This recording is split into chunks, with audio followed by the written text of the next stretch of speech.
তুমি বললা যে বিয়ের পর থেকে সন্দেহ করে, এই তিথিকে প্রথম থেকেই সন্দেহ করে। তুমি যেটা জানো এই তিথিকে প্রথম থেকে সন্দেহ করে, তুমি প্রথমে বলছো আমি খুব পরিবার প্রিয় মানুষ, বলছো না যে আমি আমার বউ বাচ্চা আমার পরিবার ঠিক রাখার চেষ্টা করি, পরিবারের জন্য যতটুকু। তাহলে তুমি যখন প্রথম থেকেই বুঝছো যে তো এই মেয়েটাকে নিয়ে তোমার স্ত্রী হচ্ছে সন্দেহ করে, নায়িকার কি অভাব? যে মেয়েটাকে নিয়ে সে হচ্ছে গিয়ে 4 বছর ধরে কাজ করতেছে, আপনারা আমাকে বলেন এই মেয়ে কি মানে খুব সেলিব্রিটি কেউ?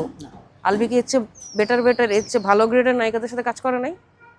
অহনাপুর সাথে কাজ করছে, প্রভার সাথে কাজ করছে, সারিকার সাথে কাজ করছে, শখের সাথে কাজ করছে, আরো অনেক নায়িকা আছে এরকম, করছে না? তাহলে কেন যাকে নিয়ে এত সমস্যা তোমার পরিবারে তোমার সংসারে তাকে নিয়েই তোমার করতে হবে? তাহলে তুমি সরো নেই কেন? ইচ্ছাকৃত কি আমি জানি না, আমি বলবো না। এটার অ্যান্সার আমি কোশ্চেন করলাম, এটার অ্যান্সার ও পরবর্তীতে যখন আসবে লাইভে বা ভিডিওতে দিবে, পরবর্তীতে যেন এটার অ্যান্সার দেয়।